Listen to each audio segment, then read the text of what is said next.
Hi guys. So today I wanted to take a more visual approach to how to multiply out two binomials. So yesterday we learned about the box method, and maybe you've seen the box method before. I know in elementary school your teacher calls it the area method. And so I wanted to show you visually what the area method is and what it's actually doing. So I'm on this website, and I actually put a link to this website on our virtual classroom, and I'll show you where in a little bit. And right now I'm in the tab that's called expand. So there's a couple different options of things that you can do. Factoring is actually something we're going to do in our next chapter. But for right now, you want to be on expand. And I hit this little paper until I got a binomial times a binomial. Now, today we're going to be using something called algebra tiles. And so these are the tiles over here. The green bar is an X, and then the yellow square is a number 1. We're going to do the same thing we did with the box method, which is we're going to take these visuals, these manipulatives, and we're going to line them up along the outside of our box. So my first parentheses is an X plus 4. If I want to put that along the left side, I'm going to click this button right here, which will switch the way that it's oriented. And then I'm going to click on this arrow so I can manipulate. So now I'm going to take my green X and I'm going to put it right here. That's this X up here. And then I'm going to take my number 1, and I need 4 of them because it was X plus 4 or 4 plus X. Okay, so this green bar means the letter X, and then these 4 yellow squares mean the number 4. Now across the top, I'm going to put the manipulatives to represent X plus 7. So I'm going to swap them back. And I'm going to take one letter X, and I'm going to take 7 of my yellow ones. 3, 4, 5, 6, 7. Okay, so many. So that's build my model. And then when you have that done, you can go ahead and click the check mark to see if you got it right. And it said, yay, we did it good. And then once you're done clicking the check mark, it gives you some more options. So it's introduced this other square, which is blue X squared. And so now what we're going to do, it's kind of like a puzzle. We're going to try to fill in the inside of the box with these pieces, and we want them to line up perfectly. So what's really cool is that this blue X squared, it's going to line up perfectly with an X and another X. The lengths are the same.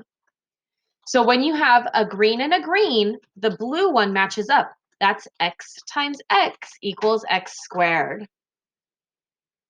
Now along this side, I don't want to put another X squared. If you look, this X squared does not line up perfectly. So let's go ahead. Oh, let's get rid of that one. That one's no good. That one's not going to work for me. So instead, what I want to do, I want something that is the length of the blue box and the width of the yellow square. And so it's these green ones.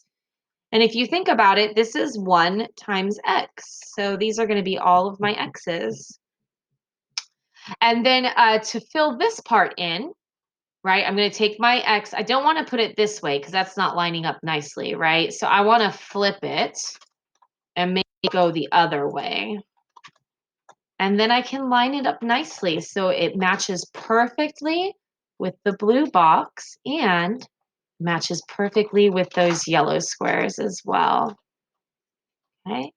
Now for down here, if we look in this top left-hand corner, right, you see we have this green and this green. Again, we don't want to put another green here because it doesn't line up perfectly. So that's no good. That's not going to work for me. So I'm going to get rid of that one. So instead, what we want to put here is we want to put the little yellow squares. We're going to have to put a lot of them, so be patient. Yeah, so we're going to put these little yellow squares. So if you think about it, these little yellow squares, this is the yellow square times another yellow square, which is 1 times 1, and that's just a 1. Whew, guys, that took forever, but now I have it all filled out. Look, it makes a nice rectangle. Everything is filled out nicely. And then I can look at this part to figure out what my final answer is. And it's basically just counting how many of each one you used. So I only used one of the blue box, and the blue box is an X squared. Then if I count my green rectangles, I have 1, 2, 3, 4, 5, 6, 7, 8, 9, 10, 11. So I'm going to add 11 green rectangles. Notice that they're separate, right? Because the green rectangles and the blue squares are not the same. And then I don't want to count my yellow squares because, gosh, there's so many of them. But I can just do, this is a rectangle. And so I can just find the area of the rectangle. So this is a 4 by 7 rectangle. And 4 times 7 is 28. So I'm going to put in a 28 there. All right. So now if you want to use this to practice, you can. So you can click this little square and it'll let you do some more. So here we can do x plus 4. And then we can swap it and we can do x plus 1. Okay, and then we can fill this in. So anytime you have a green times a green, it's always a blue square. And then a green times a yellow is a green rectangle, because that's like 1 times x. Green rectangle over here. And then this one is going to be just a bunch of yellow squares, not quite as many as the last one. All right, and once you filled in your whole rectangle, you're done. For this one, I ended up using 1 blue square. I ended up using 1, 2, 3, 4, 5 green rectangles and 4 yellow squares. And we did good. Okay, so this is just another resource that you can use if you like. Here's another tricky one. So I'll go ahead and set this one up for you so you can see what it looks like. So we would need 2 green rectangles since it says 2x and 2 yellow squares. And then I would also need 2 green rectangles for the second parentheses and 2 yellow squares. This one's going to be really cool because it's actually going to be a perfect square because it's the same in both parentheses. Now in this one also, since I have more green rectangles, I am going to use more of the blue squares, right? So everywhere that the green rectangles are, we're lining those up with the blue squares. And then along the edges of the blue squares, I put some more green rectangles. We're just filling it in. Again, it's kind of like a puzzle, finding which pieces match up where.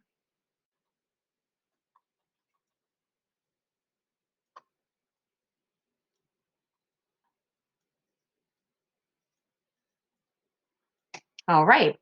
So in total in this problem, I ended up using a total of 4 of the blue squares, so 4x squares. I have 1, 2, 3, 4, 5, 6, 7, 8 of the regular x's, the green rectangles, and I have 4 of the yellow squares. So let's see. We did good. All right. So this is just a fun little thing that you guys can play with. You can get some extra practice problems. They had some distributing and stuff like that. Some other things you need to know about algebra tiles. These are the positives. You can also make it negative. So red is negative, and a positive and a negative would cancel out. So if you have a green rectangle and a red rectangle, those would cancel out to make the number 0. Okay, so those are some other options that are there for you. I haven't seen any problems where they have minus questions. So maybe that's in another section. So these are extra practice problems. If you want to use your algebra tiles when you're doing your homework, I have a different website for that, and it's this one over here. So this one, you can make your own. It's not like pre-loaded questions. And for backgrounds, I chose this bottom one that says corner piece. And then if you click here under algebra tiles, you've got all of your different algebra tiles. So we can do x plus 2 along here. And then we can do x. And to make these ones flip, you have to double click them. So if you double click them, they'll rotate. So we can do x. And let's do a negative this time. So on this one, to make things negative, you click it once and it'll turn to the red. Okay. So here's my x squared. And then I'm going to put an x here and an x here. Now, the thing with the negatives is if you're going to line something up against a negative, you have to make it negative as well. So when I put an x here, since it's next to a red one, I have to make it a red as well. So I'm going to put this here and I'm going to put this here. And then for this corner, I'm going to use my ones. And again, since they're next to a red one, I have to make them red as well. So these are all, this whole column right here, these are all going to be negatives because of that. Oops. Okay, so now I filled everything in. And then for my final answer, I'm going to have 1x squared. And then what'll happen is these two x's will cancel each other out, and these two x's will cancel each other out because it's a positive and a negative and a positive and a negative. And I'm left with just one negative x. So x squared minus x. And then up here, I have minus 6. I have 6 negative ones. So my final answer for this problem would be x squared minus x minus 6. So this is just another place where you can use manipulatives if you like them. Now, that being said, you definitely don't have to do any of this if you don't want to. I just wanted to show you a visual representation of what we've been learning in class, why the box method works, what it is, why it's called an area model in elementary school. If you don't like these manipulatives, that's fine. Just do tonight's homework exactly the same as we did in yesterday's video. If you liked those activities and you want to use the manipulatives to either do your homework or you want to do some practice problems on that first website that I was showing you, I did put some links there on the table in the virtual classroom. So this one is going to take you to the activity that I did at the beginning. And remember, we were using expand. So you want to click on the expand tab. And then this other one, the one to the right, if you click on that one, it'll take you to the CPM tiles where you can, if you want to do your homework using these, then you can use these here. So there's the links if you like them. If you don't want to use them, that's fine too. Make sure that you're showing me work on your homework so I should be able to tell which method you're using.